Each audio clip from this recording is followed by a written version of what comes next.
Ange gardien, génie, dévase, être la lumière. Qui sont-ils? De nombreuses traditions à travers le monde relatent existent l'entité invisible mais présente à nos côtés dans le monde qui nous entoure.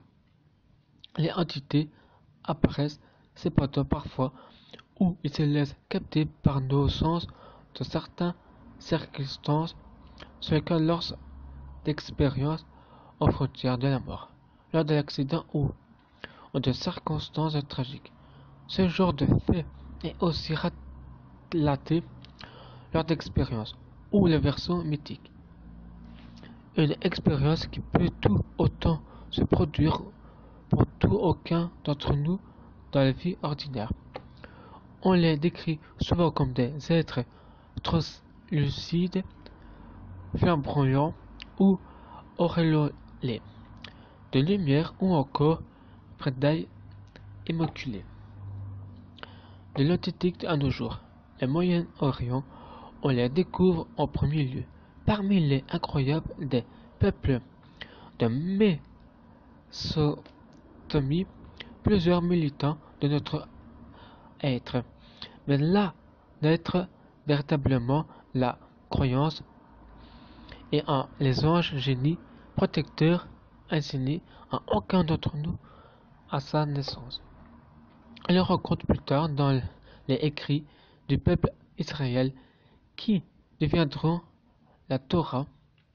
C'est l'Ancien Testament de la Bible.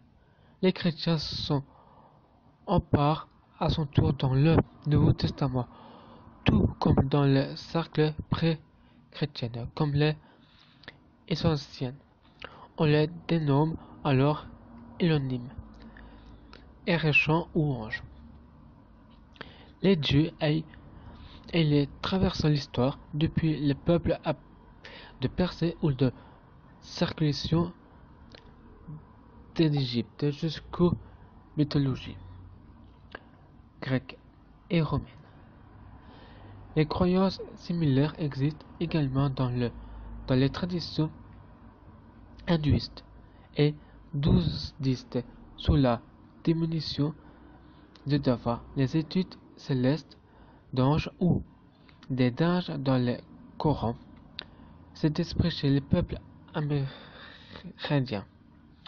Cette croyance universelle être invisible semble présente dans l'humanité depuis la nuit des temps, car leur servira souvent de véhicule à travers les âges. De nos jours, on constate un nouvel engouement et une regain d'intérêt pour les anges véhiculés, initialement par le contrat d'un nouvel âge. Des années 90, en effet, les anges sont partout. Ils s'affichent sur nos écrans de cinéma, au corps même du sujet de nombreux films. Ils envahissent les publicités des magazines. Ils ont sujet de nombreux livres, jeux de cartes, cartes postales.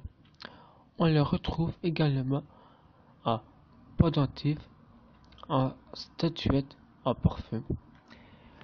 Si cette vidéo prend fin, si t'as aimé la vidéo, n'oubliez pas de liker, commenter et abonnez-vous pour le nouveau. Moi je vous dis à la prochaine vidéo. Ciao!